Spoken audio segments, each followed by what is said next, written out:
Hello friends, welcome to my YouTube channel.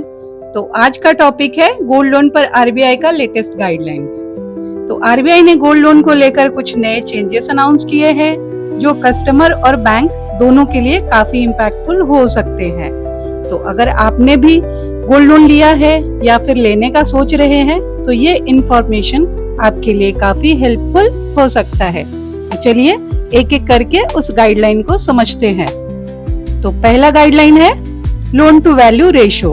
तो 2.5 लाख के ऊपर के लोन के लिए आपको 75% का एलटीवी मिलेगा और 2.5 लाख के नीचे के लोन के लिए आपको 85% का एलटीवी मिलेगा। तो एक एग्जांपल से समझते हैं कि सपोज आपके गोल्ड का वैल्यू है 1 लाख रुपीस, तो आपको 85,000 का उस पे लोन मिल जाएगा। दूसरा कंडीशन है प्लेजिंग लिमिट। तो पर बोरोवर 1 kg तक का गोल्ड ऑर्नामेंट्स प्लेज किया जा सकता है एंड 50 ग्राम्स तक का गोल्ड कॉइन पर बोरोवर प्लेज किया जा सकता है। थर्ड कंडीशन है रीप्लेजिंग। तो जैसा कि आपको पता है कि बाकी के लोन्स में ये होता है कि आपने 6 महीना या 1 साल तक लोन भर दिया है तो बाद में बैंक आपको टॉप अप ऑफर करती है उसी लोन पे, लेकिन ये गोल्ड लोन के केस में एप्लीकेबल नहीं होगा। तो यहाँ पे आपको आपका प्रीवियस लोन पहले क्लोज करना पड़ेगा और फिर उसके बाद उसी गोल्ड पे आप नया लोन ले सकते हैं। फोर्थ गाइडलाइंस है ट्रांसपेरेंसी एंड बोरोवर प्रोटेक्शन। तो इसमें बैंक आपको पहले ही इंटरेस्ट रेट, प्रोसेसिंग फीस, कोई अगर लीगल चार्जेस है तो वो, या फिर फोरक्लोजर चार्जेस अगर है तो वो, ये सारे पहले ही आपको बैंक डिस्क्लोज करेगी। फिफ्थ है faster return of gold after repayment.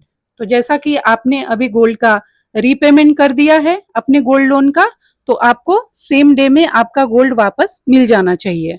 और अगर आपका गोल्ड सेम डे वापस नहीं मिलता है तो मैक्सिमम 7 वर्किंग डेज में आपका गोल्ड आपको वापस मिल जाएगा।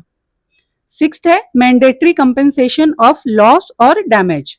तो अगर आपका गोल्ड बैंक के कस्टडी में लॉस होता है या फिर डैमेज होता है तो बैंक उसको पूरा कंपेंसेट करेगी, जो भी मार्केट वैल्यू होगा आपके गोल्ड का। 7th और वेरी इंपॉर्टेंट गाइडलाइंस है ट्रांसपेरेंट ऑक्शन प्रोसेस। तो ट्रांसपेरेंट ऑक्शन प्रोसेस में ऐसा होता है कि जब किसी रीजन से आपने लोन नहीं भरा है या आप भर नहीं पा रहे हैं तो उस कंडीशन में आपका लोन एनपीए हो जाता है और आपके गोल्ड को ऑक्शन कर दिया जाता है। तो ऑक्शन करने से पहले बैंक आपको प्रायर नोटिस देगी कि आपका गोल्ड ऑक्शन हो रहा है। दूसरा, आपके जो गोल्ड का रिजर्व प्राइस होगा वो 90% के नीचे नहीं होना चाहिए और 2 फेल्ड अटेम्प्ट के बाद, अनसक्सेसफुल ऑक्शन के बाद उसको 85% तक किया जा सकता है। और तीसरा है कि जो भी सरप्लस पैसा आता है ऑक्शन से वो बैंक आपको रिटर्न करेगी विद इन 7 वर्किंग डेज में। तो फ्रेंड्स, ये थी आरबीआई की तरफ से गोल्ड लोन को लेकर लेटेस्ट गाइडलाइंस की जानकारी। आई होप कि आपको ये वीडियो काफी हेल्पफुल लगा होगा।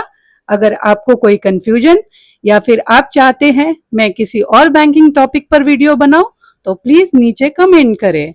अगर आपको ये वीडियो पसंद आया है तो प्लीज लाइक, शेयर और सब्सक्राइब करें। मिलते हैं अगले वीडियो में एक नए टॉपिक के साथ। तब तक के लिए thank you so much and जय हिंद।